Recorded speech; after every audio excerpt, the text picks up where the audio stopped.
Hello दोस्तों, कैसे हैं आप सभी सभी प्यारे भक्तों को जय श्री जगन्नाथ। दोस्तों, इस समय मैं आया हूँ जगत के पालनहार प्रभु श्री जगन्नाथ जी के दर्शन करने। आज के इस खास और इंफॉर्मेटिव वीडियो में मैं आपको श्री जगन्नाथ जी में दर्शन और यात्रा की संपूर्ण जानकारी देने वाला हूँ। तो अगर आप भी जगन्नाथ जी में दर्शन करने की प्लानिंग बना रहे हैं तो यह वीडियो आपकी बहुत हेल्प करेगा।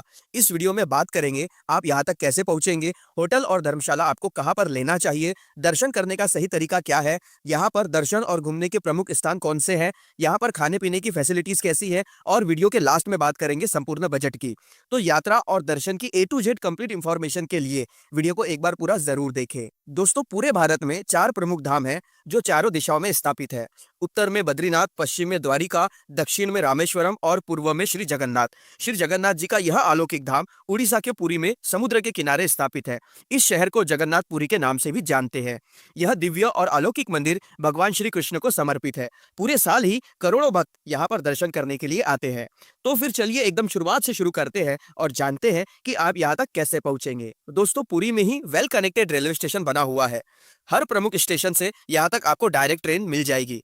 पूरी रेलवे स्टेशन से मंदिर की दूरी मात्र 2.5 किलोमीटर की है।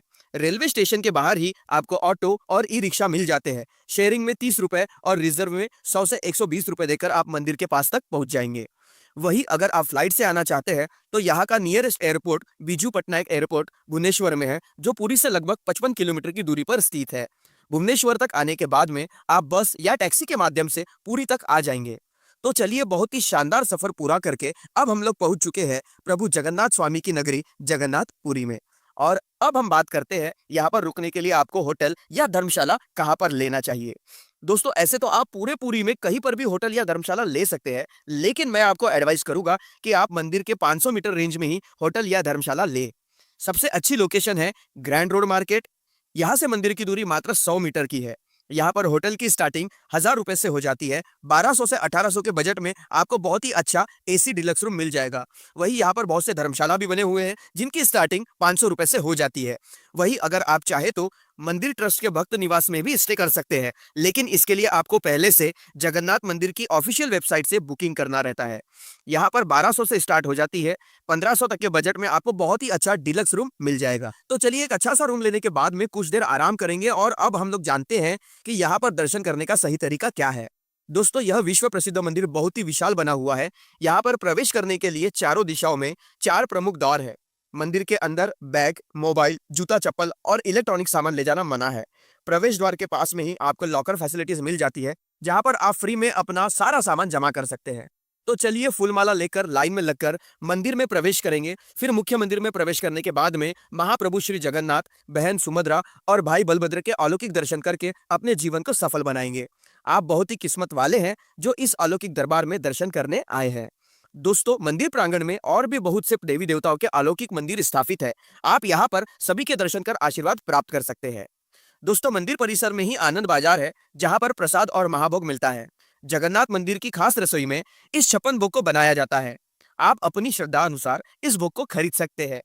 दोस्तों, इस महाप्रसाद के स्वाद को शब्दों में बता पाना बहुत ही ज्यादा मुश्किल है। शायद ही आपने कभी इतना स्वादिष्ट प्रसाद कभी ग्रहण किया होगा। तो आप यहाँ पर इस महाप्रसाद को जरूर ग्रहण करें। दोस्तों, इस दिव्य मंदिर के बहुत से रहस्य भी है। इस मंदिर के ऊपर जो ध्वज स्थापित है वह हमेशा हवा के विपरीत दिशा में लहराता है।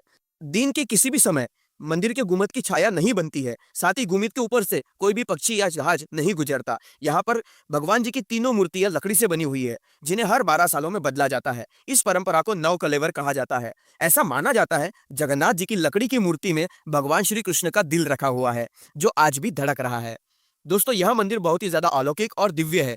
यहाँ पर दर्शन करने से सभी की मनोकामनाएं पूरी होती है। तो आप भी यहाँ पर दर्शन करने जरूर आइए।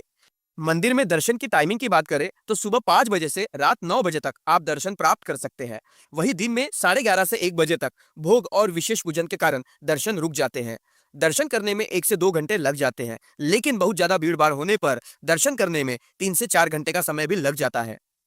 दोस्तों, जून जुलाई के महीने में यहाँ पर विश्व विख्यात रथ यात्रा का आयोजन होता है। उस समय यहाँ पर करोड़ों भक्त रथ यात्रा में शामिल होने के लिए आते हैं।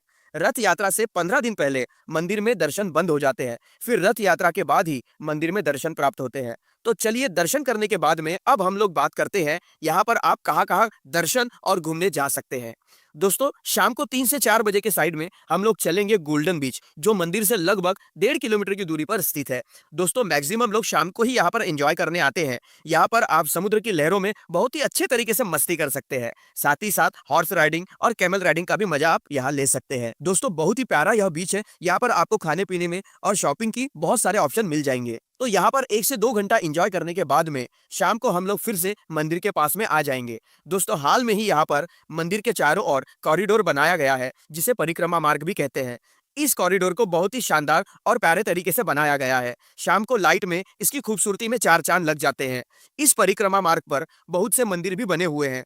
स्टार्टिंग में आप भगवान श्री कृष्ण जी के मंदिर में बहुत ही प्यारे से रूप के दर्शन प्राप्त कर सकते हैं। फिर आप हनुमान जी के दर्शन कर सकते हैं और लास्ट में श्री स्वामी नारायण मंदिर में आप दर्शन प्राप्त कर सकते हैं। यह प्यारा सा मंदिर बहुत ही अलौकिक शैली में बना हुआ है। यहाँ पर दर्शन करने के बाद आपको बहुत ही अच्छा लगेगा। तो इन सभी मंदिरों में दर्शन करने के बाद में शाम को हम लोग अपने होटल में आराम करेंगे और अगली सुबह हम लोग चलेंगे उन स्थानों पर जो पुरी से लगभग 50 से 60 किलोमीटर की दूरी पर स्थापित है। दोस्तों अगर आप सस्ते में 5 से 6 प्लेसेस को कवर करना चाहते हैं तो आप बस से चले जाइए। मंदिर मार्ग के पास में ही आपको बहुत से टूर एंड ट्रैवल्स के ऑफिस मिल जाएंगे, जहां से आप एक दिन पहले बस की बुकिंग कर सकते हैं। नॉन एसी बस में 200 से 250 रुपए और एसी बस में 300 से 350 रुपए का चार्ज किया जाता है। वही अगर आप टैक्सी से जाना चाहते हैं तो 4 सीटर के लिए 3000 से 3500 रुपए और 7 सीटर के लिए 4000 से 4500 रुपए का चार्ज करते हैं। आप जितना जल्दी पुरी से निकलेंगे उतने ही अच्छे तरीके से घूम पाएंगे और साथ ही साथ शाम को 7 से 8 बजे तक वापसी भी कर सकते हैं। तो चलिए सबसे पहले हम लोग चलेंगे चंद्रभागा बीच, जो पुरी से लगभग 32 किलोमीटर की दूरी पर कोणार्क मंदिर के पास में स्थित है। दोस्तों यहाँ पर चंद्रभागा नदी बंगाल की खाड़ी में आकर मिलती है। यहाँ पर दूर तक फैले विशाल समुद्र के सुकून भरे नजारे को देखकर आपका मन आनंदमय हो जाएगा। आप यहाँ पर बहुत ही अच्छे से मस्ती कर सकते हैं और साथ ही साथ आप अपनी यादों के लिए यहाँ पर प्यारी प्यारी फोटोशूट भी करा सकते हैं। तो यहाँ पर लगभग आधा घंटा तक एंजॉय करने के बाद में अब हम लोग चलेंगे कोणार्क सूर्य मंदिर। यहाँ पर आपको 40 रुपए का एंट्री टिकट लगता है। दोस्तों इस सूर्य मंदिर का निर्माण 13वीं सदी में गंग वंश के महान राजा नरसिंह देव ने करवाया था, जो कलिंग वास्तुकला का सबसे बेहतरीन उदाहरण माना जाता है। यह विश्व विख्यात मंदिर भगवान सूर्य देवता को समर्पित है। इस मंदिर को काला पगोड़ा भी कहा जाता है। यहाँ पर आप मंदिर की भव्यता और कारीगरी देखकर अपने प्राचीन वास्तुकला पर बहुत ही गर्व महसूस करेंगे। अगर आप चाहे तो यहाँ पर गाइड भी कर सकते हैं, जिससे आपको मंदिर की बहुत सी जानकारियां मिल जाएगी। इस प्राचीन मंदिर को यूनेस्को द्वारा विश्व धरोहर में सूची में शामिल किया गया है।